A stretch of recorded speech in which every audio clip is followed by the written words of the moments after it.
entrevista central vamos a recibir a una mujer que tiene opiniones que nos interesan, me refiero a, sobre todo en esta coyuntura donde se habla de convenciones internas de partidos, de posibles escenarios del 2020 y por supuesto de la encuesta Gallup hoy que salió recientemente. Me refiero a la politóloga Rosario Espinal con nosotros aquí.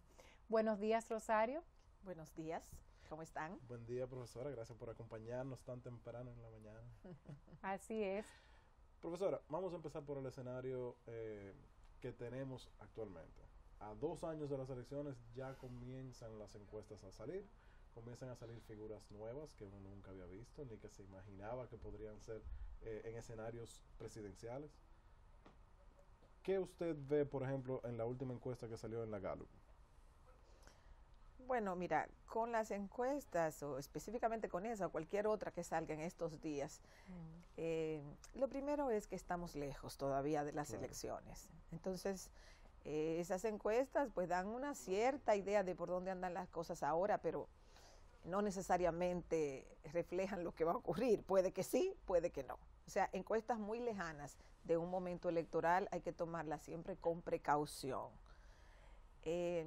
Segundo punto, si uno compara las dos que han salido en los últimos 2 días, hay algunas tendencias que son similares, pero hay datos concretos que son muy diferentes. Entonces, en esos reportes de prensa, con frecuencia no se pone exactamente cómo se hizo la pregunta. Y cómo se hace una pregunta influye en los resultados que se obtienen. Claro. Porque si tú haces la misma pregunta, exactamente la misma pregunta, y los resultados son muy diferentes, hay una encuesta que está mal y otra que está bien. Pero, o bueno, podrían estar las dos mal, pero las dos no pueden estar bien si la pregunta se hizo igual y los datos son muy diferentes. Entonces es importante saber la pregunta, porque si la pregunta se hizo de manera diferente y se presentan los datos como si fuera lo mismo, entonces tenemos una confusión muy grande. Entonces yo quiero señalar todo eso porque se arma mucho revuelo ahora con los resultados.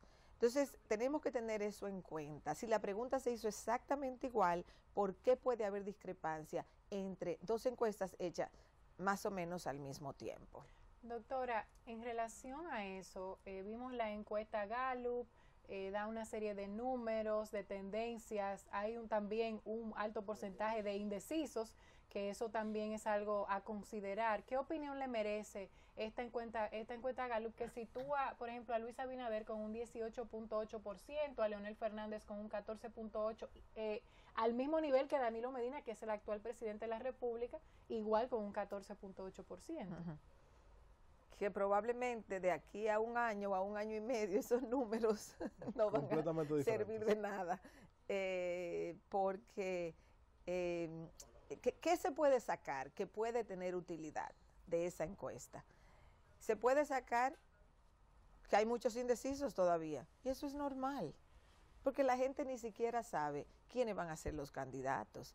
Entonces una hipótesis, vamos a decir, es una especulación lo que se está haciendo con esas preguntas. La gente no sabe quién va a ser candidato en el PLD. La situación está muy, muy indefinida en el PLD.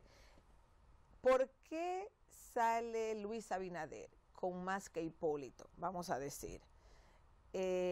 Bueno, sale porque creo que sí hay una tendencia que viene de lejos en el PRM, que es la idea de que ya Hipólito Mejía, por una condición no solamente de ciclo político, sino también de ciclo biológico, no es la esperanza del PRM, y eso es natural.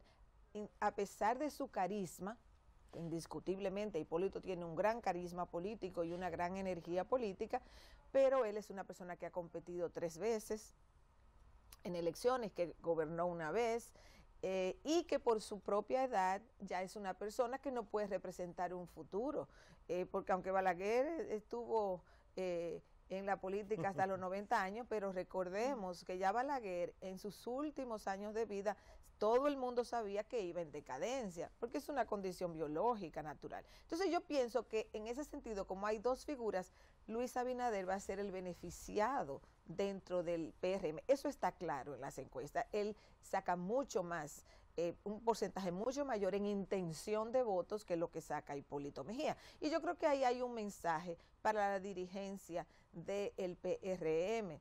El PRM tiene poco margen de error hacia las elecciones del 20, es decir, no puede cometer muchos errores.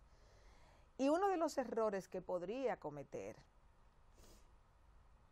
es enfrascarse en una lucha donde sus dos principales líderes estén en un conflicto que no tenga solución o que mantenga el partido en un dilema por mucho tiempo. Al PRM le conviene relativamente temprano ir decidiendo sus candidaturas. El que me escucha puede decir, oh, pero eso no es democrático. Bueno, es que un partido, si nada más tiene dos opciones, hasta el momento es lo que hay, claro, si surgen otras opciones tendrán que hacer unas primarias. Lo que no se puede es mantener el partido con dos guías, o sea, hay que unificarse y eso es fundamental para el PRM. El PRM es un partido que, aunque le fue bien en su primera ronda electoral, porque captó 35% básicamente de la base electoral PRDista, le falta mucho para el 50+1. Para el PRM ganar, tiene que quitarle los votos que cogió el PRD, el 5.8, y bajarle al PRD. Y buscar un chismaz. Y quitarle al PLD. Y si uno, ya viendo la convención recién pasada del PRM, ¿usted cree que ellos van encaminados hacia eso o que al contrario pudieran ir encaminados hacia tomar esos rumbos diferentes todavía con miras al 20? Mira, aunque la convención ha tenido problemas logísticos que no debieron suceder. O sea, que a las 12 del día el domingo no estuvieran las boletas en lugares de fácil acceso como Santiago, San Cristóbal, San Pedro, no tiene una explicación aceptable. Entonces, hay problemas que sucedieron. En general, es positivo que se haya hecho la convención, porque aquí los partidos tienen estructuras que no modifican desde hace años. Entonces, yo pienso que es positivo que el PRM se lanzara a hacer una convención. Es positivo que según las tendencias electorales va a haber una renovación a nivel del liderazgo nacional. Me parece que eso es positivo, que haya caras nuevas, que sea gente más joven, y no por una cuestión de juventud simplemente, porque yo no creo que los viejos no sirven y los jóvenes sí, no es así, pero indiscutiblemente ya hay una generación de políticos que tiene que ir dando paso, que tienen que convertirse en los consejeros, en los asesores de los partidos. No se lo diga a ellos. ¿Cómo? No se lo diga a ellos. Es que todos tenemos que hacerlo. O sea, llega un punto, o sea, todo el que pase, digamos, de 70 años o por ahí, tiene que saber que tiene que comenzar a cumplir un rol diferente. Y tienen 50 años en la política. No te estoy hablando de que hay alguien de 70 que entró hace 10 años. Te estoy hablando de personas que tienen 50 y pico de años en la política. Entonces, ellos tienen que ir cediendo espacios de dirección a generaciones más jóvenes. Y no estoy hablando que tienen que ser de 25 ni de 30, pero estoy hablando de que tienen que ser personas en, qué sé yo, entre 40 y 60 años más o menos, o sea, que venga otra generación. A mí me parece muy positivo que en el PRM comience, que se elijan todas estas personas jóvenes que se han estado mencionando, que encabezan el conteo. Yo creo que todo eso es positivo. Entonces, el PRM, la convención tiene aspectos positivos y tiene aspectos negativos. Y yo creo que los aspectos positivos hay que valorarlos, pero el PRM tiene que cuidarse de no cometer muchos errores, porque como dije, tiene poco margen de error. ¿Por qué tiene poco margen de error? Porque viene del PRD, un partido donde hay un estigma fuerte de que se dividen, de que hay lucha de tendencia, de que es un desastre, de que no se organizan, de que son incapaces. Entonces el PRM tiene que decir, mira, no somos eso. Y además, porque el PRM tiene que enfrentarse a un PLD que en el 20 va a tener 16 años consecutivos en el poder, con muchos recursos, y con muchas posibilidades en el camino de resolver su problema interno, porque en el PLD habrá un vencedor y un perdedor. Que en este momento no sepamos quién es, no lo sabemos en este momento, ni ellos saben en este momento, porque ellos están en un pugilato a ver quién se impone, pero eventualmente va a haber un ganador y un perdedor. Doctora, uno de los temas que la gente se pregunta, surgen personas con inquietudes de ser presidente de la República. Yo digo que aquí todo el mundo quiere ser presidente y muchas veces realmente el poder local es el que le da una cierta legitimidad a ese ciudadano que quiere un acceso rápido a políticas públicas. Ahora, en estos últimos meses han salido figuras, que si Ramfis Trujillo, que algunos empresarios, hay uno en Santiago que se va a lanzar a presidente de la República, personas creando partidos nuevos. ¿Existe la posibilidad en la República Dominicana de una tercera vía? No. En este momento. Tajantemente. En el 20 no. En el 20 no. ¿Por qué en el 20 no? Porque esos fenómenos ocurren cuando colapsan todos los partidos del sistema. Ahí sí. De aquí al 20, a menos que aquí ocurriera una, y ni siquiera así, a menos, bueno, vamos a decir, a menos que ocurriera una crisis económica de magnitud que se lleve al PLD de encuentro y que el PRM todavía no esté en una situación sólida para reemplazar, como ocurrió en el 2004. Había una crisis económica, sale el PRD, en ese momento sale Hipólito, y entra el PLD con Leonel Fernández. O sea, fue una transición, la gente esperó que pasara la crisis económica, o sea, la gente sufrió la crisis económica, esperó las elecciones, aquí no hubo un golpe de Estado, o sea, aquí no hubo nada de eso, aquí hubo unas elecciones, la gente esperó, el día de las elecciones sacó el partido en el poder y llevó el PLD al poder. Entonces, en la República Dominicana, la República Dominicana es uno de los pocos países de América Latina donde todavía hay partidos sólidos. O sea, aquí se habla mucho de que como si los partidos se acabaron todos y no. Y una de las cosas que se puede ver en las encuestas es que un altísimo porcentaje de la población todavía apuesta a los partidos existentes. Y ese es un indicador clave de por qué hay dificultad para que surja una opción nueva. Y la opción nueva, si es que surge, que solo va a ocurrir cuando colapsen todas las opciones partidarias, por ejemplo, si colapsa el PLD, si colapsa el PRM, entonces sí va a surgir algo nuevo. Cuando eso nuevo surja, lo más probable es que no surja ni del reformismo, ni del PRD, o sea, ninguno de esos partidos, ni de los partidos chiquititos que hay. Esas son fuerzas que no podemos predecir ahora mismo.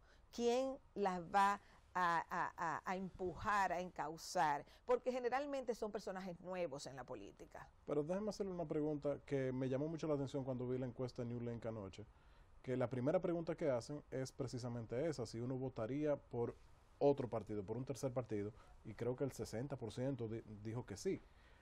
Pero si uno se va fuera de esos dos partidos mayoritarios, le hace el PLD y el PRM, y uno ve la encuesta Gallup, la gente ni siquiera conoce los actores de esos partidos, porque menciona a Morales Troncoso que murió hace años, menciona a Víctor Gómez Casanova que está en otro partido.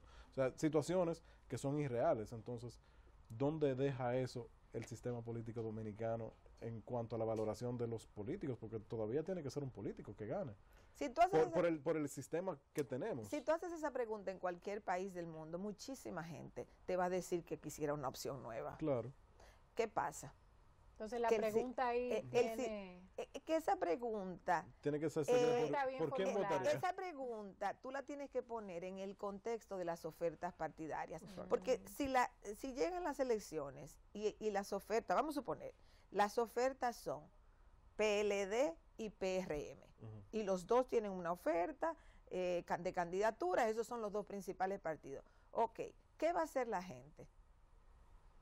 La gente va a votar por uno de esos partidos, claro. Porque si no hay nadie, o sea, la posibilidad de que exista alguien con fuerza existiendo esos dos partidos es muy precaria, porque ¿dónde tú te cuelas? Porque los votantes no son infinitos. aquí se creen que el que no vota va a votar, como que Claro, sí. hay un como que universo sí. finito en el que ahí tiene todo el mundo que competir. buscar los votos. Las elecciones son una suma cero. O sea, hay un porcentaje y en este país anda más o menos por el 70% y es muy difícil subirlo, muy difícil subirlo más de ahí, porque una parte de ese 30 que no vota son personas, por ejemplo, que están fuera y no están registrados como votantes en el exterior. Entonces, están registrados como votantes aquí, pero no viven aquí. O no viven en la ciudad donde están registrados y no viajan. O sea, que de ese 30 hay un porcentaje que por logística no va a votar. Y hay otro segmento que por posición política, porque decidió yo no voto y hace de eso un culto, el no votar, no vota, son los verdaderos abstencionistas. Entonces, ese 30 básicamente se divide entre los que por logística no pueden votar y los que por opción política no votan. Entonces, aquí es muy, muy difícil, en cualquier país es muy difícil tú subir lo que se convierte en el nivel más o menos normal. Y aquí llevamos muchas elecciones con alrededor de un 70% de la población que está en el padrón electoral votando. Entonces, por ahí no hay mucho por donde crecer. De ese 70% que vota, más o menos, que es finito, tú tienes que ver de dónde salen tus votantes. Entonces, el PLD, como partido en el poder, se va a llevar una cantidad de votantes importantes. Claro. Eso es, porque a menos que aquí se presente una crisis económica de magnitud, si no está esa variable, que es la única variable que puede presentar grandes diferencias entonces electorales, pero si aquí no hay una gran crisis económica, el PLD se va a llevar un porcentaje importante de votantes. ¿Qué va a hacer el otro sector? ¿Se va a dispersar en 6 o 7? No, porque dentro de esa otra parte del electorado ellos van a decir quién tiene más probabilidad de ganar. Y miren, si ustedes ven las estadísticas electorales, se van a dar cuenta que en prácticamente todas las elecciones, excepto una que bajó por debajo del 95%, pero en todas las elecciones a nivel presidencial, el 95 o más del 95% vota por los candidatos de las principales dos ofertas partidarias que hay en unas elecciones. Lo que te dice a ti que aquí hay una alta concentración del voto en las principales, en las dos principales opciones electorales. Eso no es en esta última, esto es siempre cuando uno hace del 78 para acá. O sea, miramos todas las elecciones del 78 para acá. Cuando hay una excepción, que eran 3 en vez de 2, en la década del 90, cuando se dio un tripartidismo, es cierto. O sea, venía el PRD, sufrió después del 86, o sea, hubo un declive en la votación por el PRD después del 86 y Balaguer envejecía. Entonces Balaguer perdió el PRD y esas pérdidas fueron al PLD. O sea, el PLD se ha nutrido de esos votantes en el 90 y entonces se crea un tripartidismo. Ahí hay que contar no solo 2, sino 3 opciones. Pero el 90 fue una excepción. Realmente aquí las dos opciones partidarias se llevan el 95 o más del 95% de los votos, lo cual es un indicador clave de la dificultad para que surja una tercera alternativa. Y aquí habían 6 ofertas presidenciales en el 2016, lo cual es una locura, porque ellos apuestan a que si van de candidatos se van a dar a conocer o van de repente a despegar y se creen todo eso, y eso no es así, eso no es así. Los partidos tienen una gran estructuración aquí, tú necesitas una organización nacional para competir. Ahora, cuando todo eso colapsa, si es que colapsa, yo no estoy segura. O sea, no hay garantía de que aquí va a colapsar todo el sistema de partidos en algún momento. Ahora, si pasa como ha pasado en otros países, ahí sí surgiría. Doctora, la crisis interna que vive el PLD, que ya hemos visto que se ha hecho pública, que es una crisis desgarradora entre ambos liderazgos, ¿de qué manera pudiera afectar la victoria del PLD en el año 2020? Su continuidad como proyecto de gobierno de nación. Y una segunda pregunta, ¿qué tiene que hacer el PRM para lograr el poder en el 2020? Si me olvido de una, me la recuerdas. Como son 2 preguntas, cada una diferente. Complicadas las cosas. Bueno, pues, de parte del PLD, el PLD va a vivir, porque ellos no van a resolver este problema ahora mismo. El PLD va a seguir viviendo su crisis. Y hay algunas variables que hay que observar en esto, en el desenlace, digamos. Una variable crucial es el nivel de aprobación de la gestión del presidente. Esa es una variable clave, porque en función del nivel de aprobación del presidente, eso le va a dar más o menos poder al presidente para poder ser un factor de impacto en lo que sea que suceda en el PLD.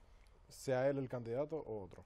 Sea él o sea que él apoya a alguien, pero para la definición de la candidatura, a mayor nivel de aprobación, mayor poder va a tener Danilo Medina en la definición de la candidatura del PLD, sea él cambiando una constitución o sea él apoyando a otra persona. Entonces, esa es una variable a mirar, el nivel de aprobación de la gestión del presidente. A mayor aprobación, mayor poder él va a tener.